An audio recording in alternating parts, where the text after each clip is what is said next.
আসসালামু আলাইকুম, আমি রায়হান। এমএস ওয়ার্ডের ধারাবাহিক টিউটোরিয়াল সিরিজে আপনাকে স্বাগতম।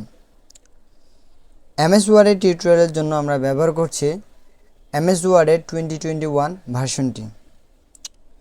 এই পর্বে এমএস ওয়ার্ডের বেসিক ইন্টারফেস নিয়ে আলোচনা করব। তা এমএস ওয়ার্ডটি ওপেন করলে এরকম একটি ইন্টারফেস শো হবে।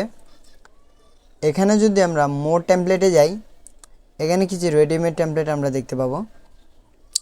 যেহেতু এটা বিগিনারদের জন্য, সেহেতু আমরা বেসিক থেকে শুরু করব, তাই আমরা একটা ব্ল্যাঙ্ক ডকুমেন্ট নিয়ে কাজ করব।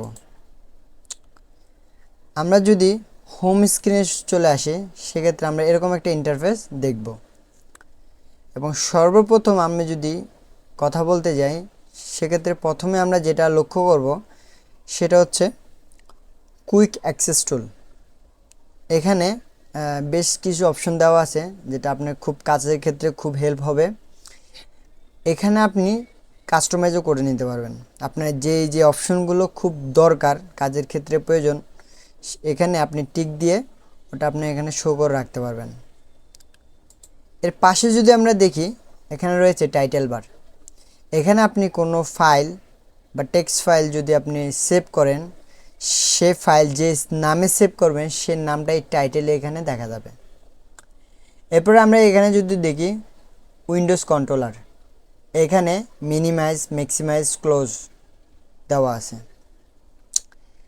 এরপরে আমরা যদি একটু নিচে দেখি, সেক্ষেত্রে আমরা এখানে দেখব রিবন রয়েছে, যাকে আমরা মেনুও বলতে পারি।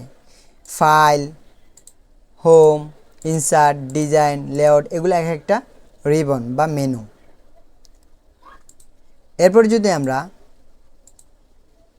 টেক্সট এরিয়াতে আসি, এখানে দেখব যেটা লাফাচ্ছে সেটা হচ্ছে কার্সার। আমরা এখান থেকে কোনো কাজ বা টেক্সট এডিট করব বা টাইপিং করব। এরপর নিচে যদি আমরা এখানে আসি, সেক্ষেত্রে আমরা এখানে দেখব স্ট্যাটাস বার। এবং এখানে আমরা যদি যাই, সেক্ষেত্রে আমরা দেখব ভিউ এরিয়া।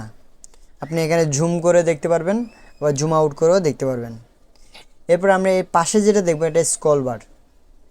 তো এই ছিল মোটামুটি এমএস ওয়ার্ডের ইন্টারফেস সম্পর্কিত আলোচনা।